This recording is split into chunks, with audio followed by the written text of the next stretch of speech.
प्यारे प्यारे दोस्तों, नमस्कार। स्वागत है आप सभी का मेरे यूट्यूब चैनल में। और आज हम लोग NCERT ज्योग्राफी चैप्टर 1 और कक्षा 11 है हमारा, और हमारे चैप्टर के नेम है भारत की स्थिति। पिछली कक्षाओं में आप भारत का मानचित्र देख चुके हैं।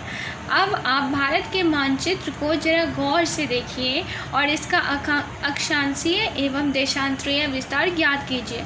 क्या आप इसके दक्षिणतम एवं उत्तरतम अक्षांशों को तथा सबसे पूर्वी और सबसे पश्चिमी देशांतरों को चिन्हित कर सकते हैं?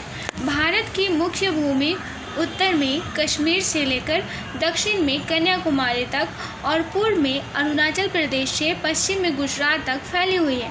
भारत का सीमांतवर्ती क्षेत्र आगे समुद्र की ओर 12 समुद्री मील तक फैला हुआ है। मानक मील 63,360 इंच, समुद्री मील 72,960 इंच। एक मानक मील लगभग 1.6 किलोमीटर के बराबर होता है, और वैसे ये 1,584 किलोमीटर तक, और एक समुद्री मील लगभग 1.8 किलोमीटर तक होता है, और 1,824 किलोमीटर तक होता है। ये हमारे देश की दक्षिणी सीमा बंगाल की खाड़ी में 6 डिग्री 45 मिनट उत्तर अक्षांश के साथ निर्धारित होती है। आइए हम इतने बड़े अक्षांशीय व देशांतरीय विस्तार के परिणामों का विश्लेषण करें। यदि आप भारत के अक्षांशीय और देशांतरीय विस्तार की गणना करें तो यह लगभग 30 डिग्री है, जबकि उत्तर से दक्षिण तक इसकी वास्तविक दूरी 3,214 किलोमीटर और पूर्व से पश्चिम तक इसकी दूरी केवल 2,933 किलोमीटर है। इस अंतर का क्या कारण है? इसे जानने के लिए पुस्तक भूगोल के प्रयोगात्मक कार्य भाग 1 के अक्षांश देशांतर तथा समय के अध्याय संख्या 3 को देखें। यह अंतर इस तथ्य पर आधारित है कि ध्रुवों की ओर जाते समय दो देशांतर रेखाओं के बीच की दूरी घटती जाती है, जबकि दो अक्षांश रेखाओं के बीच दूरी हर जगह एक सी रहती है। दो अक्षांश रेखाओं के बीच की दूरी ज्ञात कीजिए। अक्षांश रेखाओं के मानों से ज्ञात होता है कि भारत का दक्षिणी हिस्सा उष्णकटिबंधीय में और उत्तरी हिस्सा उपोष्णकटिबंध अथवा शीतोष्ण कटिबंध में स्थित है।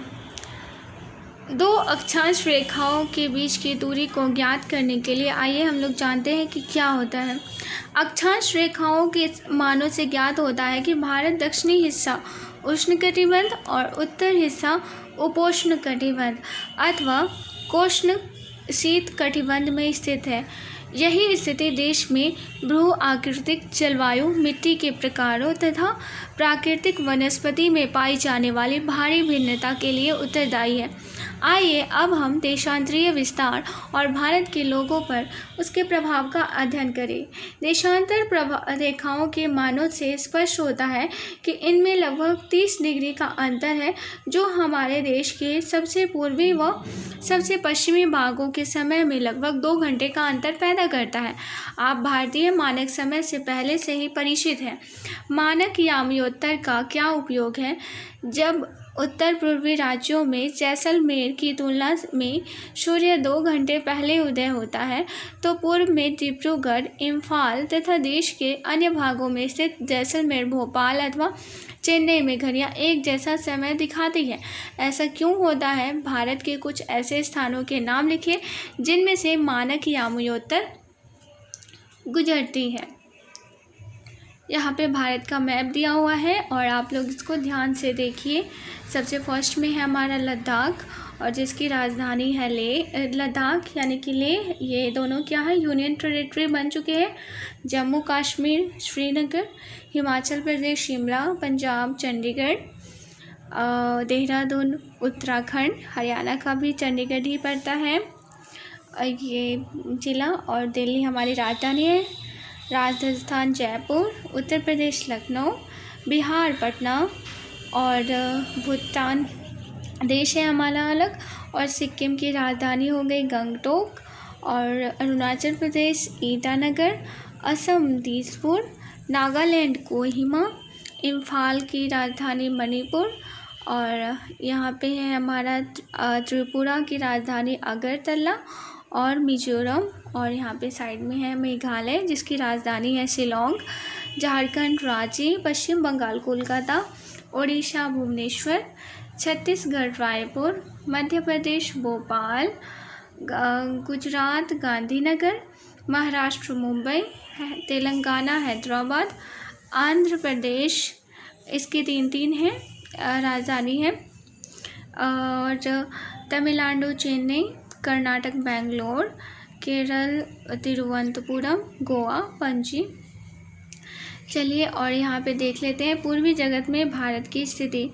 यहाँ पे आप लोग देख सकते हैं पूरे वर्ल्ड का मैप दिया हुआ है और पूर्वी जगत से कैसे जुड़ता है भारत। हमारा जो कोलकाता का एयरपोर्ट है वो कैसे जुड़ता है, ये पहले सबसे फर्स्ट में हमारा सीरिया, फिर ईरान को, फिर कराची, फिर दिल्ली, फिर कोलकाता, फिर यहाँ से ये थाईलैंड जा सकता है और फिर यहाँ से जापान।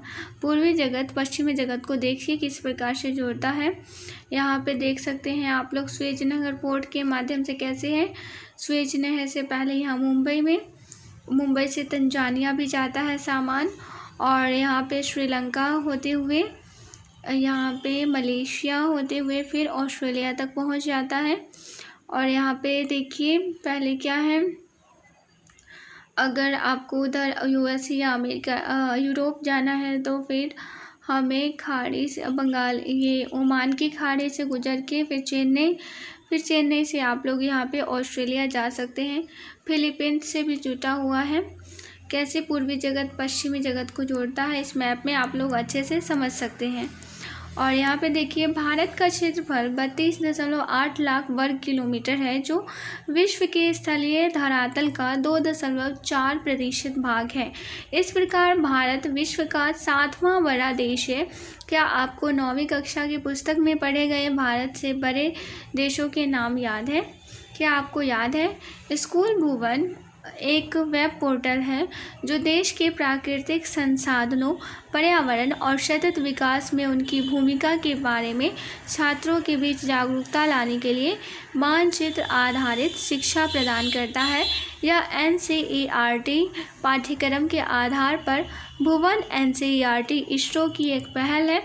आप भारत के विभिन्न मानचित्रों को देख सकते हैं भुवन ऐप nrsc.government.in MHRD NCERT पर।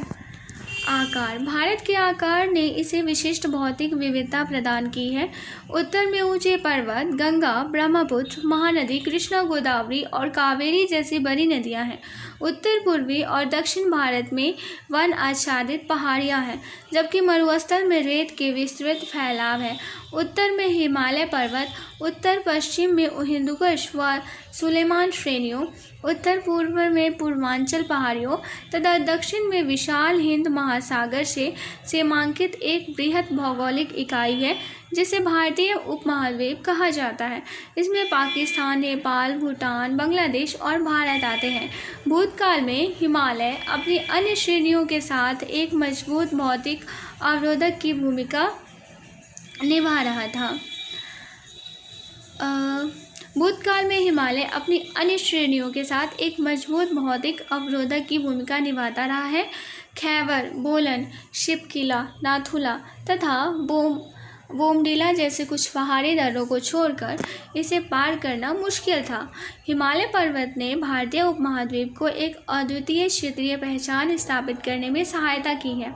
भारत के भौतिक मानचित्र का हवाला देते हुए अब आप उन भौतिक विविधताओं का वर्णन कर सकते हैं जो कश्मीर से कन्याकुमारी और राजस्थान में जैसलमेर से मणिपुर में इम्फाल तक यात्रा करते समय आपके मार्ग में आएंगे। भारत का प्रायद्वीपीय भाग हिंद महासागर की ओर उभरा हुआ है। भारत की संपूर्ण तटरेखा द्वीप समूहों समेत 7,517 किलोमीटर पर विस्तृत है। अतः एक देश के रूप में भारत भौतिक दृष्टि से विविधतापूर्ण भूभाग है, जिससे यहाँ विभिन्न प्रकार के संसाधन पाए जाते हैं। भारत एवं उसके पड़ोसी। भारत की स्थिति मानचित्र की जांच करें।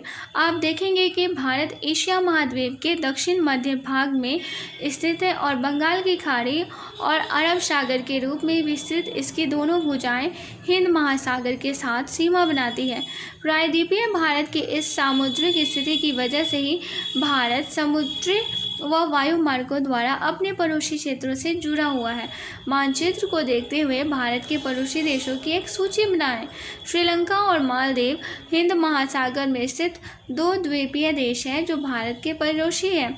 श्रीलंका भारत से मन्नार की खाड़ी और पाक जल संधि द्वारा अलग हुआ है। खाड़ी तथा जल संधि में अंतर स्पष्ट कीजिए। क्या आप सोचते हैं कि आज के आधुनिक युग में भौतिक दूरी अपने पड़ोसी देशों से अंतर्क्रिया करने में बाधक है? हमने किस प्रकार भौतिक दूरियों द्वारा पैदा किए गए यात्रा के घर्षण को तटस्थ किया है, इसके बारे में जानकारी प्राप्त करें। तो आज के लिए बस इतना ही। आशा करती हूँ भारत की स्थिति आप लोगों को अच्छे से समझ में आई होगी और मिलते हैं हम लोग नेक्स्ट वीडियो में। और ये वीडियो अगर आप लोगों को पसंद आया है तो लाइक, शेयर और सब्सक्राइब ज़रूर कीजिएगा। ये वीडियो लेक्चर सुनने के लिए आप सभी का बहुत बहुत धन्यवाद।